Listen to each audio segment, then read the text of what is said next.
La Bible nous dit, un jour l'Éternel s'était révélé à Abraham. Il va lui dire, Abraham, il faut que tu me bâtisses un autel. Et sur cet autel, comme sacrifice, tu vas mettre ton fils Isaac, ton fils unique, le seul que tu as galéré pour l'avoir. C'est lui que tu vas me donner en sacrifice. Mon frère, ma soeur, nous avons dit, pour qu'il y ait un autel, il faut qu'il y ait 4 éléments. La table ou l'endroit sur lequel on mettra la chose que l'on veut donner à son Dieu. Parce que l'autel, on les bâtit que pour l'Éternel, pour les dieux. Ça veut dire, pour les chrétiens, c'est le Dieu qui a créé le monde. Et pour les satanistes aussi, eux, ils bâtissent les autels pour les diables.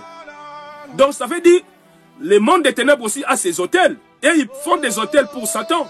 Mais ceux-là aussi qui ont cru en Jésus-Christ, en l'Éternel, le Dieu qui a créé le monde, et aussi ils bâtissent des autels pour lui.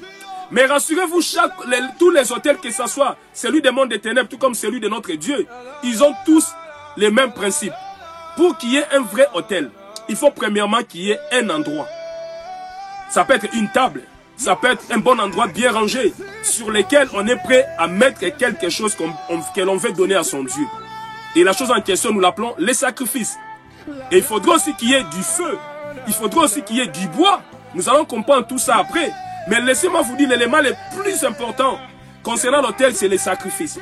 Voilà pourquoi, quand l'Éternel s'est révélé à Abraham, il va lui demander au travers de Genèse 22, 1 à 2, va me bâtir un autel. Mais sur cet autel, les sacrifices que tu vas me donner, ce n'est pas l'animal. Peu importe l'état de cet animal, mais moi je veux que tu me donnes ton fils, Isaac, comme sacrifice. Vous imaginez mon frère, ma soeur? Je crois, je ne sais pas si toi à la place d'Abraham, ou moi à la place d'Abraham, nous serons vraiment en mesure de faire ce que ces dieux-là nous demandent. Peut-être nous allons douter de la voix de ces dieux, parce que nous allons nous dire, ah mais non, si tu savais, je suis resté jusqu'à 100 ans sans enfant. Ma femme est restée jusqu'à 90 ans sans enfant. Et là tu me demandes, mon fils unique, celui dont j'ai souffert.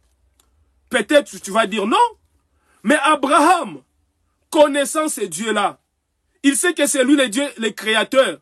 Il est capable de ressusciter quelqu'un qui meurt à l'instant. Il est capable de les ressusciter. Il connaissait, il avait une telle expérience avec ces dieux. La Bible nous dit, il va accepter. Il va dire, il n'y a pas de souci. Parce que tu me demandes de te bâtir un autel. Et comme sacrifice, tu veux que je te donne mon fils unique. Il n'y a pas de problème. Et qu'est-ce qui se passera si vous avancez, mes frères et sœurs? Vous allez vous rendre compte que, au Genèse, chapitre 22, versets 7 à 8, là, la Bible nous dit ceci. Alors qu'Abraham avait pris 2 serviteurs, ces 2 serviteurs, non seulement ça, il va encore prendre son fils, Isaac, c'est lui que l'Éternel avait demandé comme sacrifice sur l'autel. Il va prendre ces 3 personnes. Il va rajouter encore du bois et du feu. Il va les amener. Mais qu'est-ce qui se passera au Genèse, chapitre 22, versets 7 à 8? Là, nous voyons Isaac poser la question à son père. De quelle question il voulait poser? Il dit ceci. Alors Isaac adressa la parole à son père Abraham et dit, « Mon père, mais voici mon fils Isaac, reprit Abraham. Voici les feux et voici les bois. Mais où est l'agneau pour l'holocauste, pour les sacrifices? » Abraham répondit, « Mon fils, Dieu va pourvoir lui-même de l'agneau pour l'holocauste. » Donc nous comprenons, mes frères et sœurs, pour qu'il y ait l'autel complet au vrai sens du terme, il faut qu'il y ait du feu, il faut qu'il y ait du bois, il faut qu'il y ait l'endroit où l'on va offrir à Dieu, et il faut aussi qu'il y ait les sacrifices. Or, dans l'ancien temps, généralement, les gens ramenaient des animaux en très bonne santé.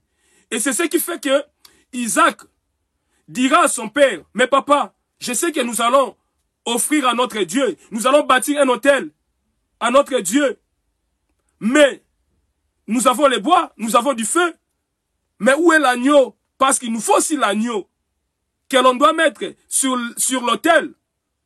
Et c'est cet agneau-là qui sera sacrifié. Mais où est l'agneau? Et là, Abraham lui dira, non mon fils, l'Éternel va pourvoir. Alors que ce que Isaac ignorait, l'Éternel avait choisi lui-même Isaac comme sacrifice. Donc à la place des animaux que l'on devait mettre sur l'autel, c'est Isaac qui devait être sacrifié.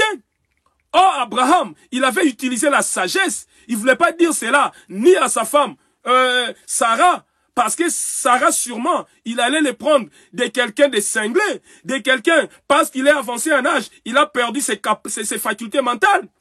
Et Abraham avait gardé ce secret-là. Il ne l'avait pas dit ni à Sarah, sa femme, ni à son fils Isaac.